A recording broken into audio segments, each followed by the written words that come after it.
Pak, buka Al-Quran surah Ali Imran ayat ke-8. Dan ini doanya populer Pak, saya kita baca. Apa doanya?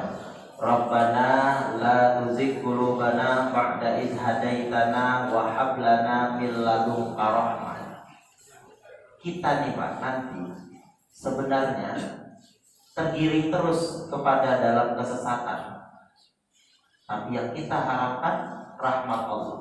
Di awal, tadi kalau Bapak masih mengingat apa yang saya sampaikan di awal pembukaan, Bapak-bapak, ibu-ibu, rahmat Allah ini luas gak? Saya bilang kan? Maka kalau saya harus memberikan poin per poin tentang rahmat dan kasih sayang Allah, karena tadi masalah iblis tadi Pak, susah nyampaikan. Kenapa? Saya kasih contoh sederhana saja Pak, sederhana saja contohnya. Iblis kan terbuat dari api. Kalau dimasukkan ke neraka kan api.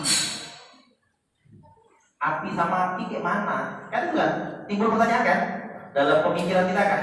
Iblis dari api baru dimasukkan ke neraka dalam bentuk api, ya nggak apa-apa lah.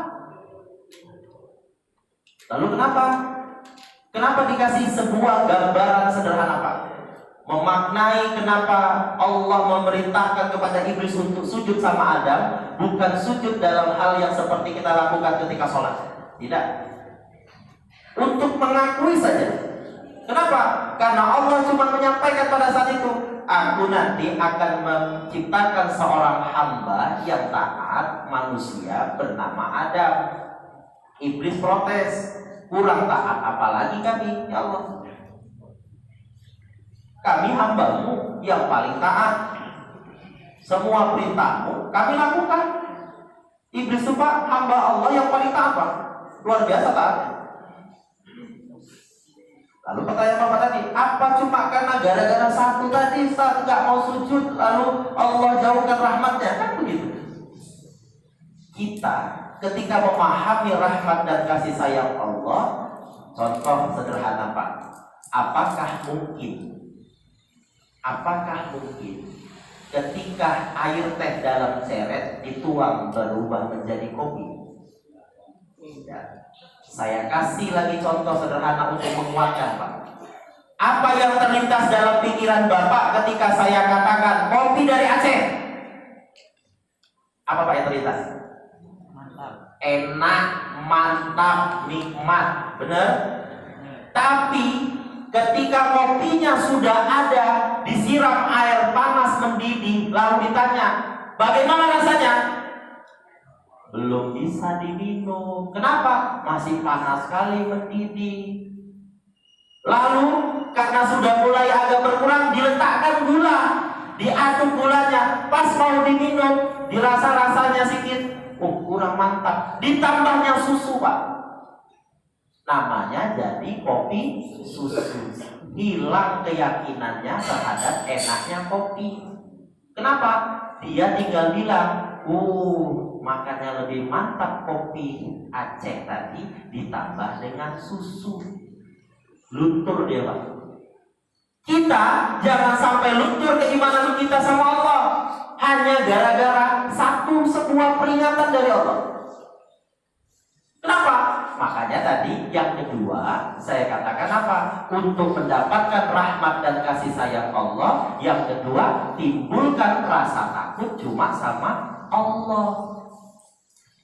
Supaya kita Pak, ketika memahami tentang nilai yakin, kita nih Pak cuma sebatas percaya, masih aku benar saya juga Pak. Tapi menguatkan nilai yakin sama Allah, boleh dites Pak, tapi jangan timbul fitnah. Bapak mau keluar dari rumah, kebetulan suasana langit lagi mendung, bermohon sama Allah, ya Allah, aku mau ke sana, ke dusun sana, ini langit mendung, jangan hujan dulu ya Allah. Situ sampai di tempat Pak, sampai di tempat, gak kehujanan, bilang sama kawannya, tadi abang berdoa sama Allah supaya jangan hujan dulu sampai di sini. Tapi Allah gak hujan. Masya Allah Bang, luar biasa doa Bang ya. Ketika dia kembali, dia lupa Pak untuk berdoa sama Allah. langitnya masih mendung, pulang dia, kehujanan. Tapi rumah ditanya istri, kok kehujanan bang? Inilah Allah nih sayang sama abang. Tadi waktu pergi dari rumah kan gak hujan, ngayuh sepeda. Situ saat ini abang balik, Allah tahu abang kecapean, dikasih Allah lah sayangnya lewat hujan yang seger. Padahal Pak, mohon maaf lah, dia sudah menyandingkan Allah dengan yang lain. Sama kayak ibu-ibu mau pergi wirid, mau pergi ngaji. Kita ini hidup menjalani takdir, tapi gak boleh berlindung di balik takdir. Mau pergi wirid ngaji, kebetulan hujan, tapi Allah kayaknya hari ini aku pergi wirid hujan. Sampai di tempat pengajian, kok basah kak? Takdir Allah. Betul. Ketika mau wirid takdir Allah, tapi Allah berikan apa? Akal pak. Untuk apa? Kalau udah tahu hujan, mau pergi ngaji, pakai payung, pakai jas hujan, keluarin mobil. Kadang ada kita pak yang lebih sayang lagi pak, lebih sayang dia mobilnya basah daripada badannya sakit pak. Saya pak, kalau udah nyuci mobil, kalau nanti si kecil ngajak keluar jalan-jalan yuk pak, nak, baru siap nyuci mobil lo nak. Sayang kan? Tapi pada saat itu kita langsung berlindung sama Allah. Kenapa? Karena nanti bulu yang ada di badan anak itu akan menuntut haknya sama kita. Tanamkan nilai yakin di situ. Kalau berbicara tentang kasus tadi Pak, tidak bisa saya mengungkapkan poin per poin tentang tadi rahmat Allah untuk si iblis tadi Pak. Tapi yang harus kita tanamkan apa? Dalam Al-Quran surah Al-A'raf 179 tadi. Ketika kita nanti yang diisi sama Allah neraka jahanam itu cuma dari dua golongan, golongan jin, golongan manusia. Itu aja. Supaya kita lebih menguatkan nilai iman keyakinan kita sama Allah. Baik Pak, pertanyaan Bapak Pak. Yang kedua, saya pernah melihat seseorang kebetulan, mohon maaf ya Pak, setelah selesai sholat subuh kan tidak ada sholat Pak, ya kan? Tidak ada sholat badiahnya. Nah, kebetulan pada saat itu ada seorang anak muda Pak di salah satu masjid di Johor. Selesai sholat subuh, kebetulan saya imam pada saat itu. Selesai sholat subuh dia sholat. Lalu ada seorang bapak-bapak menegur. Saya jawabnya dari belakang Pak. Ditegur bapak-bapak. Kamu tahu nggak bahwasanya selesai sholat subuh tidak ada sholat? Kata bapak yang menegur ini. Kalau nggak percaya tanya sama Ustaz. Kebetulan saya di situ.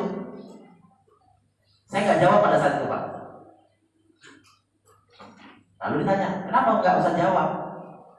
Khawatir nanti kita ada yang salah. Panggil dulu anak muda itu. Situ dipanggil anak muda tadi, saya tanya, kenapa bang kok sholat bang? Ada sholat selesai sholat subuh. Gini Pak, kebiasaan saya senantiasa melaksanakan sholat tahiyatul masjid. Takbir Allah Pak, katanya.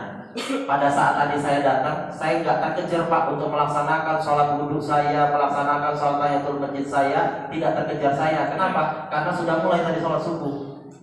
Lalu saya tanya, karena sudah menjadi kebutuhan dalam diri saya Pak, rasanya sayang sekali kalau saya tidak melaksanakannya, katanya. Oh, menjadi kebutuhan.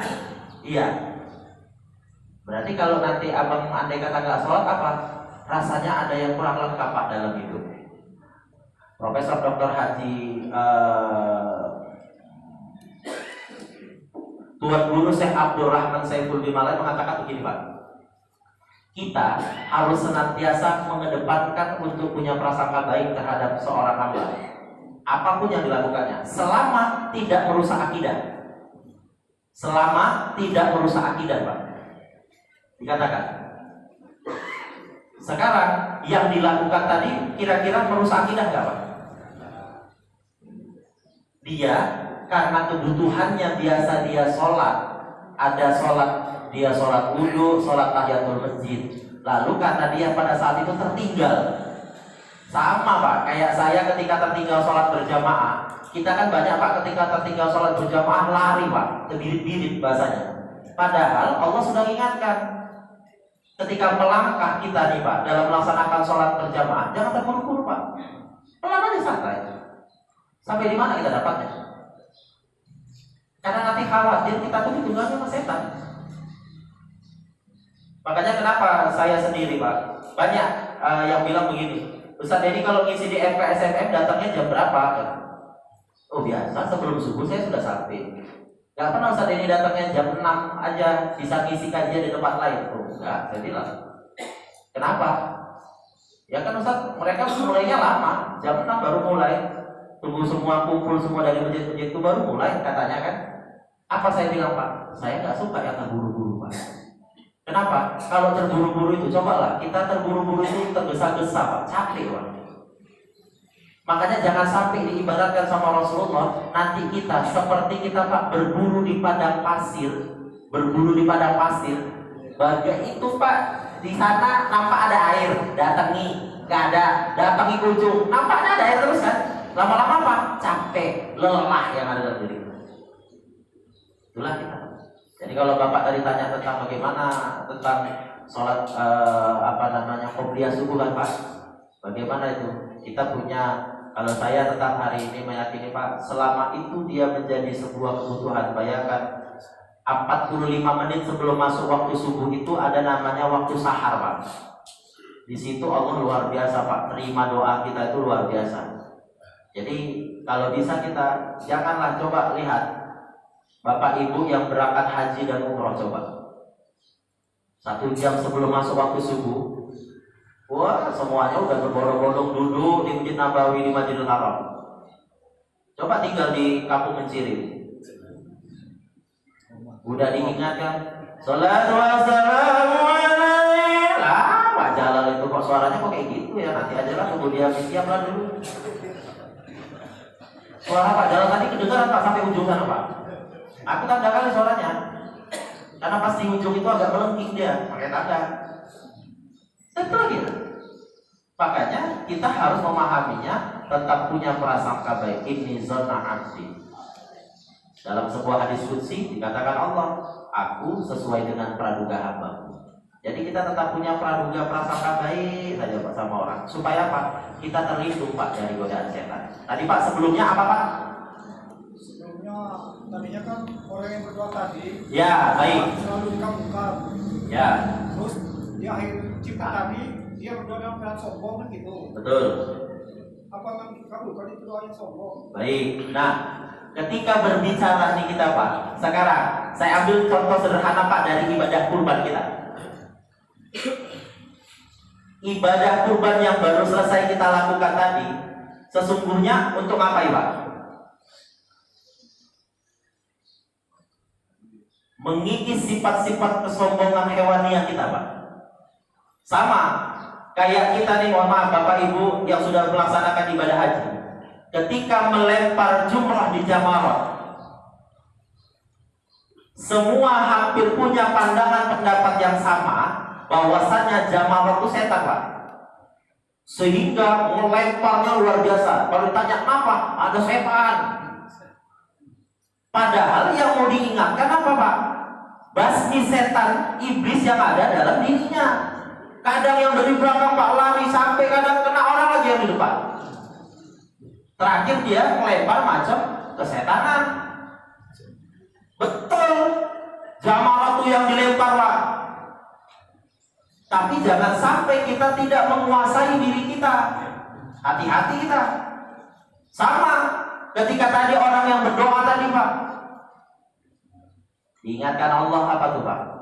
Kalau kita nih, bahkan sampai ada Pak, orang bilang gini, kira-kira kalau nih orang ini Pak bilangnya sama Bapak gini, Pak, rasanya malu kali lah saya Pak kalau berdoa Pak.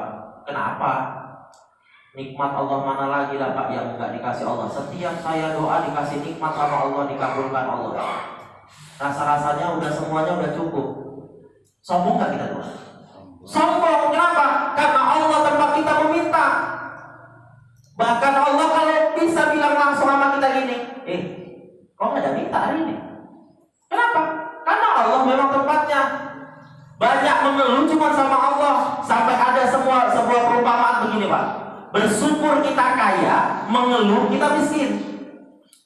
Tapi mengeluhnya sesama kita. Kalau kita mengeluhnya sama Allah, kalau enggak mungkin Allah ingatkan uji budak watan da'i idza da'a. Diingatkan Allah. Tapi itulah kita Pak, menandakan kita nih manusia, tempatnya lalai, tempatnya lupa. Kita harus sering-sering saling mengingatkan Pak. Wa tawassau bil haq wa tawassau bis sabr. Makanya sebagai penutupnya, sederhana saja kita nih. Coba ketika kita banyak belajar Pak dari seorang anak bayi Pak. Seorang anak bayi yang keluar dari rahim seorang emak. Ada yang tertawa Pak? Semua nangis. Kenapa? Kok anak bayi yang keluar dari rahim mama itu kok nangis? Mintanya sama Allah di dalam rahim itu Pak luar biasa anak bayi tadi. Berdoanya. Kenapa? Rahim itu gambaran Pak, setengah gambaran dari surga yang Allah berikan. Tapi ketika keluar, ditengoknya kehidupan dunia, dia cuma dengar kabar dari dalam. Nanti kehidupan dunia begini. Rasanya bahagia. Tapi ketika keluar, ternyata dilihat, ya Allah, ini namanya dunia. Sekarang pertanyaannya saya balik. Kalau ada yang berpulang ke rahmatullah, yang mati itu bahagia atau nangis? Bahagia. Yang nangis siapa? Kita yang ditinggalkan. Kenapa harus nangis? Maka jangan ada di antara kita yang merasa memiliki apapun Pak, termasuk diri kita Pak. Supaya jangan ada timbul rasa sombong dalam diri kita Pak. Gak ada yang kita miliki. Saya tadi malam kebetulan takdir Allah Pak, ceramah. Walaupun Pak di awal-awal bulan nyesal, tapi saya langsung berlindung sama Allah. Kebetulan tadi malam ceramah, gak pernahnya saya bawa sorban saya warna biru. Dan itu sorban kesenangan saya Pak. Tiba-tiba datang seorang anak habis Quran, bilang, cantik kali ya Ustaz sorbannya. Datang mamanya bilang, Ustaz anak saya kayaknya suka. Berat gak Pak ngasihnya? Berat kan? Kesukaan saya, mohon maaf harganya lumayan. Sementara selalu saya bawa kemana-mana. Tiba-tiba ada anak yang minta. Tapi karena saya terus berlindung, sampai saya langsung berlindung sama Allah. Ya Allah, ini kan cuma titipanmu ya Allah. Kalaupun apa semuanya bisa ya, kau ambil semua ya Allah. Oh iya nak ya Allah, mudah-mudahan rajin ya ngapal Qurannya ya. Sampai rumah ditanya istri, loh mana sorbannya Pak? Ada tadi anak-anak kebetulan habis Quran minta, kan mahal itu Pak sorbannya Papa beli waktu di sana itu. Iya. Apa jumpa lagi nanti kayak gitu Pak? Masuk setan Pak. Iya pula ya. Cuma ada satunya saya main kulit itu. Tapi itulah kita Pak. Makanya bagaimana dengan orang tadi yang ahli ibadah tadi Pak? Berdoa dikabulkan Allah, berdoa dikabulkan Allah. Tapi dia ingkar sama Allah. Gara-gara apa? Dia mengingkari bahwasannya rangkaian amal ibadahku kita nih Pak, kalau bukan karena ada rahmat Allah di dalamnya, sama. Kalau kita terus-terusan berdoa Pak, tapi nggak ada usaha, sia-sia kan? Berdoa terus di masjid, minta ini minta itu, ya sia-sia. Tapi kita berusaha tanpa kita sadari Pak, sesungguhnya kita sudah banyak berdoa. Apa itu? Biasa kita Pak kalau mau minum, ini contoh Pak ya kan. Misalnya kalau mau minum ambil Bismillahirrahmanirrahim, baca Bismillah, baca doa. Tanpa kita sadari, itu sesungguhnya nanti bisa mengikis Pak sikit rasa sombong di dalam diri kita. Karena sombong ini Pak cuma pakaiannya Allah, bukan punya kita. Apa yang kita sombongkan? Coba dulu. Coba kita sadari diri kita dulu lah. Saya juga menyadari diri kita. Ketika La ilaha illallah Al-Malikul Haqqul Mubin Muhammadur Rasulullah Shadiqul Wa'dil Amin. La ilaha illallah Al-Malikul Muhammadur Rasulullah Shadiqul wa'dil amin. Yang hak punya Allah, Pak. Kita apa? Lah, nggak ada. Ilah Allah, nggak ada. Kita apa? Apa yang mau disombongkan? Nggak ada. Makanya ketika ahli ibadah tadi berdoa dikabulkan Allah, saya sampai pernah bertanya sama diri saya, ya Allah, setiap berdoa Kau kabulkan, sesungguhnya sedih Pak hati. Dan Allah tuh senang melihat tangisan kita, Pak. Mohon maaf, Pak.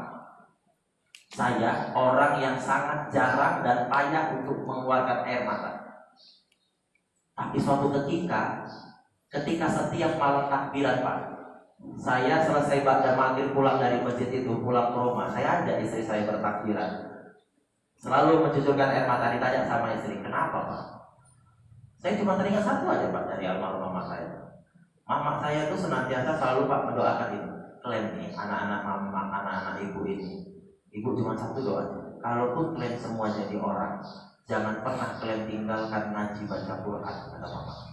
Sampai hari ini, mama cuma ingatkan itu aja. Saya tadinya berpikir, kenapa mama pesannya jangan pernah tinggalkan baca Al-Quran, Pak? Ternyata Al-Quran itu nanti jawaban dari semua rangkaian kehidupan kita, Pak. 15 abad yang lalu Al-Quran diturunkan Allah, wahyu yang Allah berikan kepada Rasulullah. Tapi Al-Quran rupanya menceritakan kejadian yang sudah kejadian, kejadian yang belum kejadian, dan kejadian yang akan kejadian. Itulah Al-Quran. Baru saya pahami, ya Allah, ternyata ketika 2012 saya pensiun, Allah sudah ingatkan dalam Al-Quran. Oh ya Allah, sampai orang bilang, Ustaz, kenapa harus Ustaz tinggalkan gaji sekian puluh juta itu, mau makan apa? Rupanya Allah sudah ingatkan juga lagi dalam Al-Quran. Fabi ayyi ala'i rabbikuma tukadziban. Nikmat Allah mana lagi yang mau kudustakan hari ini, ya Allah? Sikit Pak, rahmat Allah tapi tercurah. Banyak kalau bisa pun ada rahmat Allah. Jangan banyak tapi gak ada rahmat Allah. Kalau bisa yang banyak pun ada rahmat dan kasih sayang Allah. Nanti mudah-mudahan bisa ditanya Pak dengan ustaz-ustaz yang lain juga. Mungkin cara pandang dalam kajian kadang bisa berbeda. Tapi saya hanya ingin pada hari ini menguatkan nilai tauhid, keyakinan kita cuma sama Allah. Dengan apa? Dengan rahmat dan kasih sayang Allah Subhanahu wa ta'ala. Mudah-mudahan Allah merahmati kita semua. Baik, terima kasih.